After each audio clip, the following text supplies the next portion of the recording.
Tapi apa yang terjadi akhir-akhir ini?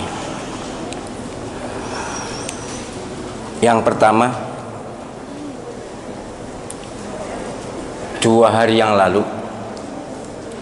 sekitar jam 12 malam saya mendapatkan pengaduan dari salah seorang pengasuh pesantren yang didatangi aparat untuk semua santrinya dilakukan rapid test, rapid test atau swab ya, pokoknya dilakukan cek kesehatan jam 12 malam pakai seragam tertentu, tapi bukan seragam kesehatan, dan kalau toh kesehatan saya yakin tidak jam 12 malam.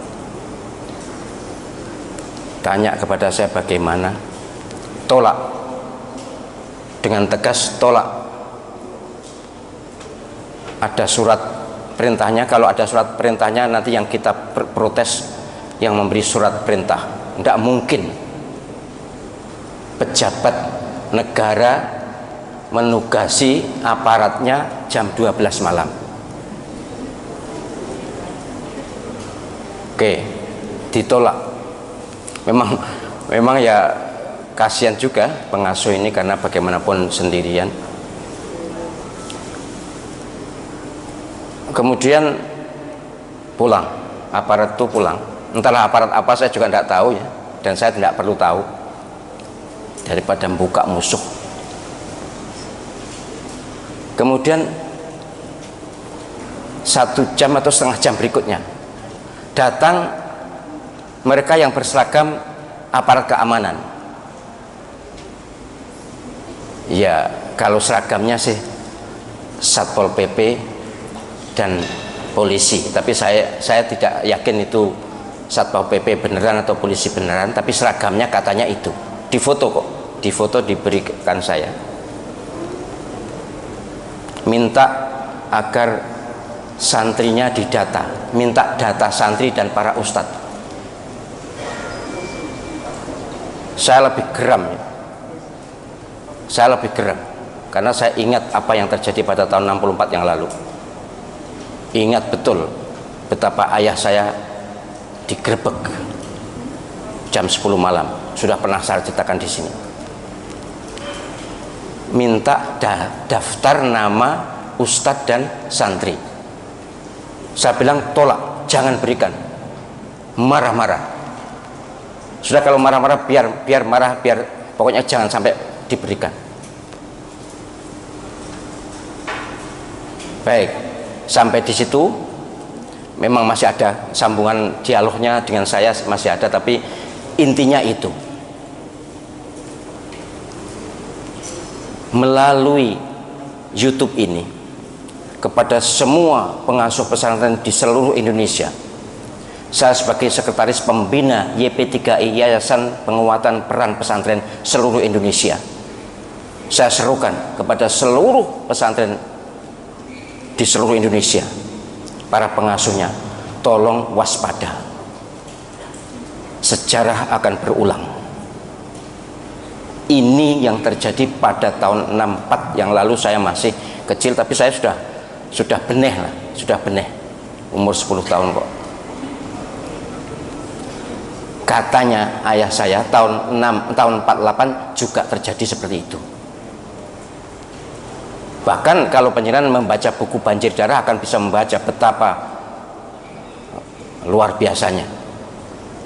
Tidak terima gitu, tidak hanya minta ngetes atau minta daftar, datang membawa pedang, membawa celurit, langsung mengambil. Saya tidak menuduh siapapun, tapi saya serukan, ayo kita hadapi bersama, jangan gentar. Umat Islam kalau kompak, kalau bersatu, Allah SWT pasti memberikan pertolongan. Iyalah, silakan baca Al-Quran surah Al-Anfal itu. Mengapa Nabi Muhammad SAW dan para sahabatnya itu kuat? Karena kompak, karena bersatu. Ini jangan mau digoyah-goyah. Jadi jangan mau panjenengan semua pengasuh pesantren di seluruh Indonesia, kalau ada gerombolan orang atau sekelompok orang mau ngetes, kalaupun ada, lihat dulu ada surat perintah atau surat tugas atau tidak, pejabatnya jelas siapa, harus jelas, dan jamnya bukan tengah malam. Walaupun yang memberi surat siapapun pejabat tertinggi di negeri ini sekalipun, kalau jam 12 malam jangan terima, pasti ada apa-apa. Nek tuh meriksa kesehatan, meriksa jam 12 bengi, jam 12 malam itu untuk apa? Kenapa? Ada apa kalau siang? Pokoknya kalau ada modus atau apapun ya, pokoknya ngetes itu, meriksa itu, memang sekarang eranya seperti ini kan, ada alasan untuk itu kan. Kemudian minta daftar, nggak usah diberi, apapun alasannya. Kalau memang benar-benar minta, surat tugasnya mana? Tapi penjenengan seluruh pengasuh pesantren ada hak otonomi untuk tidak memberi. Ini hak pribadi atau hak lembaga yang penjenengan kelola. Tidak ada kewajiban penjenengan menyerahkan daftar nama santri, daftar nama ustadz, tidak ada kewajiban, undang-undang juga tidak ada. Waspadalah, kita harus siaga, tidak akan menyerang siapapun, kita tidak akan menyerang siapapun, tapi kalau mereka jual, kita borong. Kalau mereka datang, tergantung apa maunya. Kalau datang baik-baik, ya kita terima baik-baik. Tapi kalau datang ada hal-hal yang mencurigakan, sejarah akan berulang. Jadi seruan saya sebagai sekretaris Dewan Pembina Yayasan Penguatan Peran Pesantren Seluruh Indonesia, jangan pernah ada pengasuh pesantren yang terpengaruh dengan bujuk rayu kelompok orang yang tidak jelas, atau kalaupun jelas tapi tujuannya mencurigakan. Sekarang ini kita harus lebih berhati-hati. Ini terjadi, benar terjadi, bukan khayalan, benar terjadi. Saya ada fotonya. Nggak boleh malam-malam mendatangi pesantren untuk melakukan, ini bunyinya swab gratis katanya. Swab gratis, swab itu mahal kok, gratis teko bengi-bengi loh.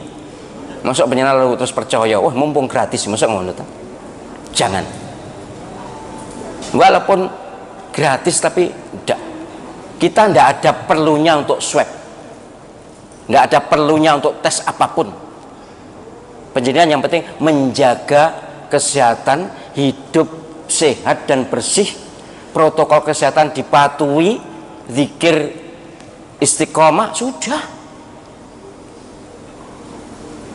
Wong ndak ono apa-apa kok tiba-tiba seperti itu.